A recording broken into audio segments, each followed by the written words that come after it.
Jamani, nilikuwa siaminigi ya masuala eti ya mtu sijui mtu kapanisha mashetani sijui kafanya nini. Mimi nikawa najuaga ni uongo my friend, mpaka nilivyoshuhudiaga hivi kwa macho yangu, mpaka nikasema Mungu wangu, dunia ina vitu hii.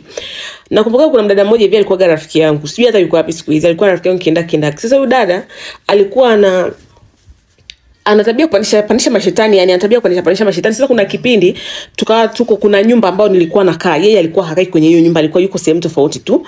Nilipofika kwenye hiyo nyumba, yani ghafla tu mambo yakaanza kwenda vibaya. Unajua ile yani umezoea ukirudi nyumbani unapigiwa simu, unaongea na watu kwa sababu mchana unakuwa upo kazini, kwa hiyo jioni unarudi unakuwa unaongea na watu.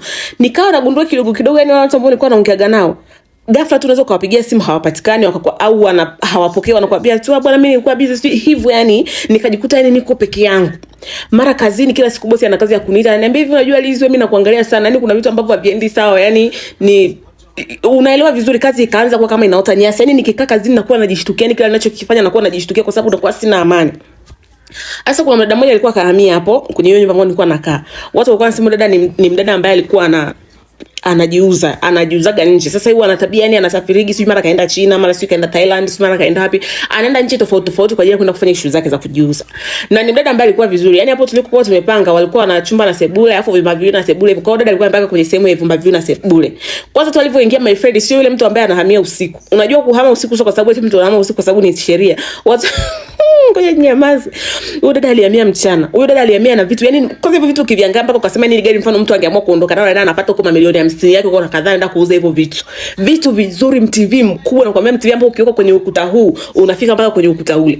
Nikasema Mungu, dada kahamia, nakwambia alikuwa anakuja magari ya kila aina, yanakuja yanapaki hapo. Mdada alikuwa anatoka akiendaga shopping akirudi. Sasa mimi ndo nikawaga shoga yake kindaki. Akawa tunatoka tunafanya nini, analetea zawadi, akiletea vitu vingine vitaki, akivaa nguo, yani akivaa nguo mara tatu haitaki tena, kuja ananiambia Liz kuna nguo hapa mdogo wangu, njoo uchukue. Naenda nachukua. Liz mara siku kuna simu hii ambayo nimeletewa, sio zawadi, sio kitu, njoo uchukue njoo. Mara kidogo nikaona hatokitoki tena, nikawa namuuliza shoga yangu vipi mwana siku hizi tokea, akaniambia hamna. Hakutaka kuniambia kwamba kuna shida au kuna nini, akaniambia tu hamna, kuna vitu ambavyo haviko sawa, ila hivyo maisha yakaanza kubadilika kidogo. Dada ambaye alikuwa anatoka kila baada ya wiki, akitoka kaenda nchi, mara akawa hatoki tena, yuko tu nyumbani. Namuuliza vipi, nikaona kwanza anaanza kupata stress, maskini Mungu anakuwa na stress.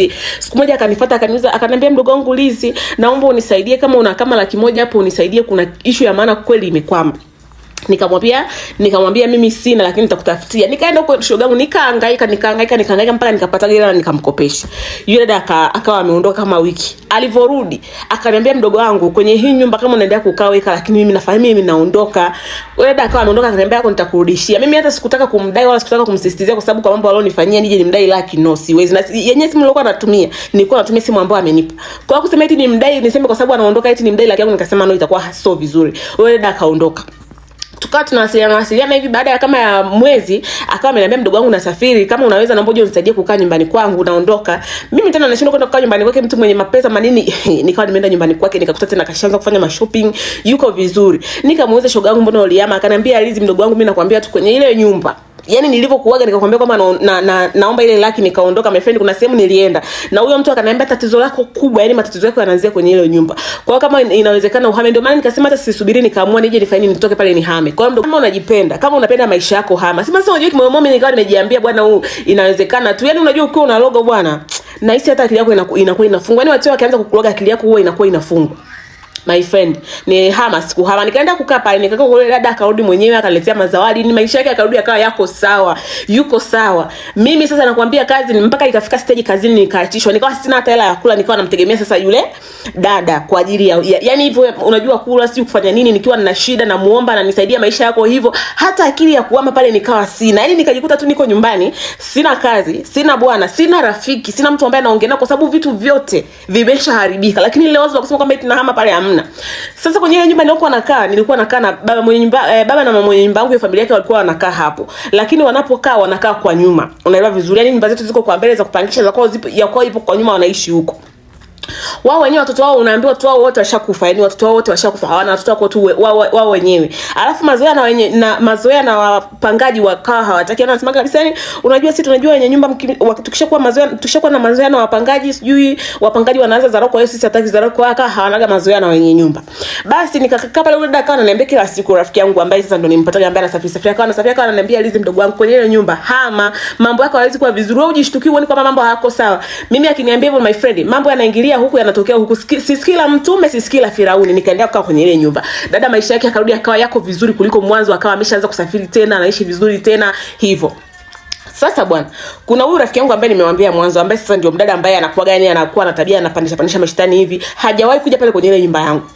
Siku akawa amenipigia simu akaniambia, Lizi, unajua nilikuotea ndoto mbaya sana. Nikamuuliza ndoto gani? Akaniambia hamna, ngoja nije huko kwa sababu hii ndoto sio ndoto ya kukuambia kwenye simu, ni ndoto ya kukufuata nije nikwambie hapo. Kwa hiyo subiri nije nikufuate.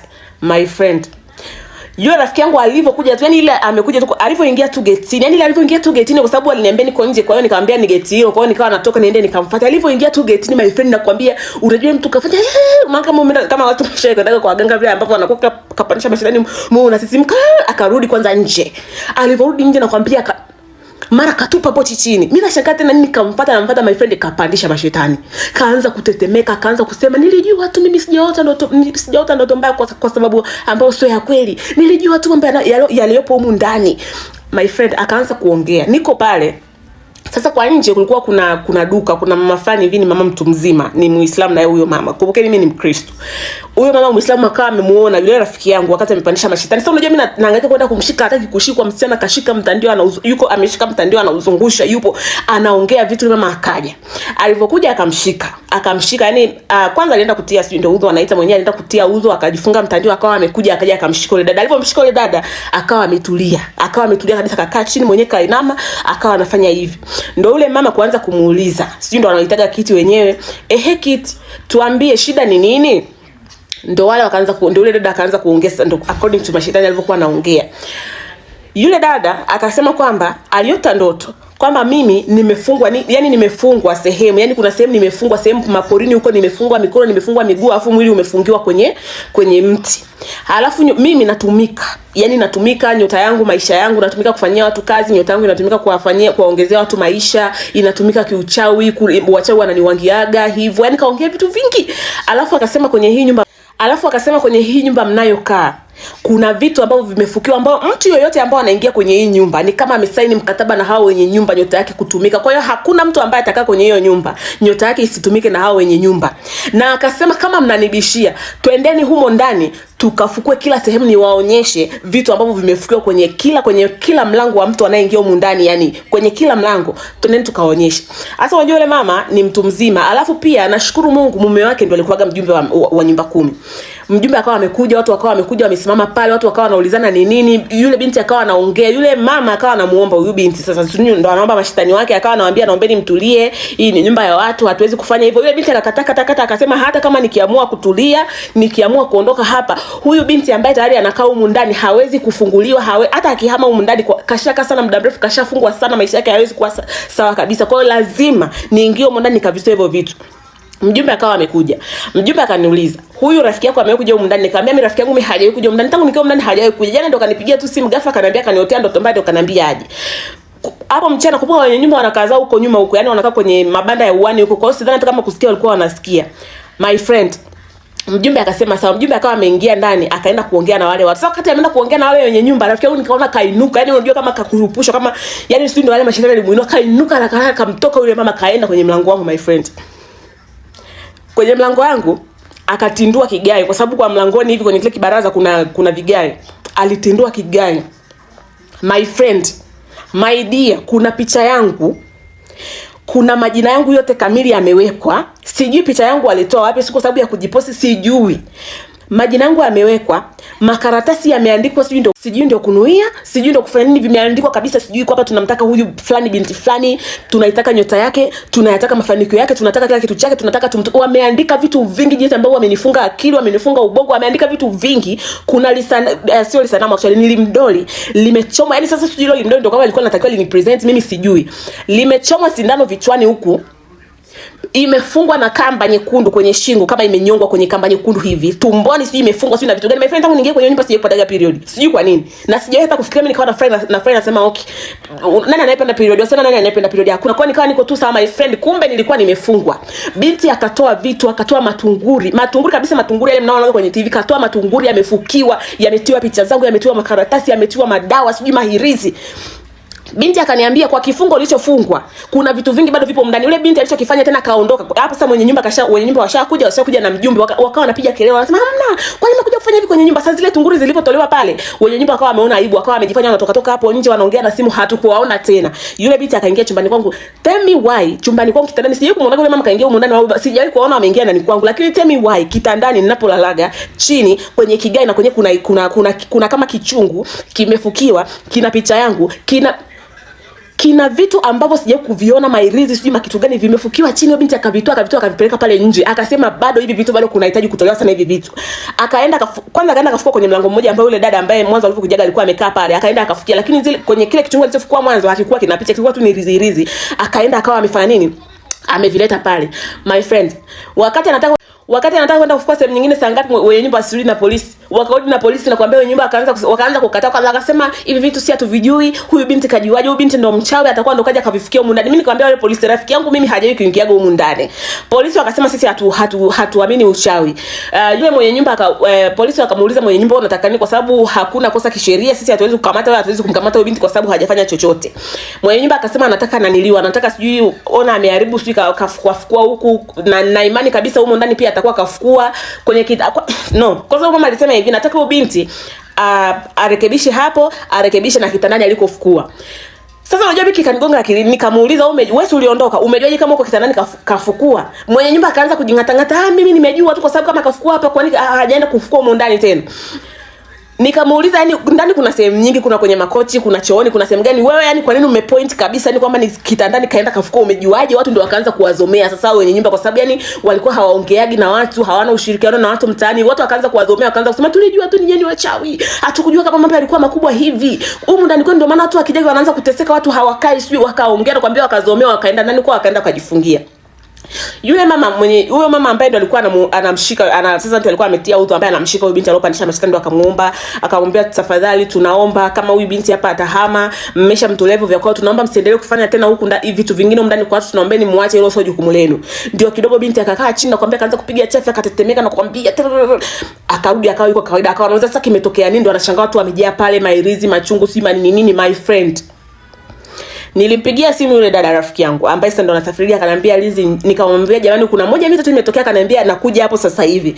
My dear, yule dada alikuja na gari. Yule dada namshukuru mpaka leo, alikuja na gari ili ya kuhama. My friend hakuuliza, hakutaka kujua tulichokifanya. Yani alikuja tena akaja na vijana, akawaambia wale watu pale 80, jamani tunaombeni mtupishe. My friend, akachukuaga hivyo, wale vijana waliokuja wakachukua, wakahamisha vitu vyangu vyote siku ile ile. Akaniambia, mdogo wangu, utaenda kukaa ninapokaa mpaka ukijipata utaenda kukaa sehemu ambayo unaona wewe unakaa, lakini kwenye nyumba nilikuambia, sema sikulaumu sana kwa sababu akili yako ilikuwa imefungwa, kwa sababu sale matunguri tulikuwa tumeaona pale.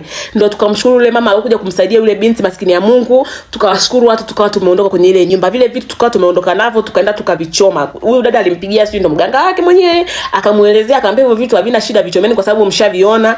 Alafu ndio mganga akawa amesema kama inawezekana aje. Ndio dada akanichukua akanipeleka huko Sumbawanga, my friend, na ndani huko kwenda kusaidika. Ndio nikaenda kusaidika, mambo yangu yakaanza kurudi kama kawaida. Uwezi amini, bado tuko kule.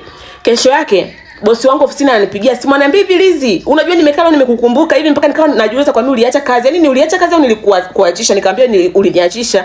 Ndio akaniambia, mbona sielewi, sikumbuki, leo nimekaa nikakumbuka kwamba Lizi simuoni. My friend, ndio nikarudi kazini. Mambo yangu yakawa ndani ya miezi miwili, nishapata pesa, nishapanga chumba, nishaenda kukaa nyumbani kwangu sehemu nyingine kutoka kwenye ile nyumba. My friend, mpaka leo nasema Mungu wangu, ukiingia nyie hizi nyumba za Uswahilini, nyie hizi nyumba nyie, kueni tu makini, muombeeni Mungu awasaidie. Kama una mganga wako, wanga vizuri, kama una mchungaji wako, omba vizuri. Mkiingia kwenye nyumba, ukiona tu kwenye, yani ukiingia tu mwanzo ukaona mambo yako hayaendi, my friend, fungua akili. Ukisema ngoja niendelee tu kukaa sijui nifanye nini, ndio anaendelea kukufunga akili. My dear, things are happening.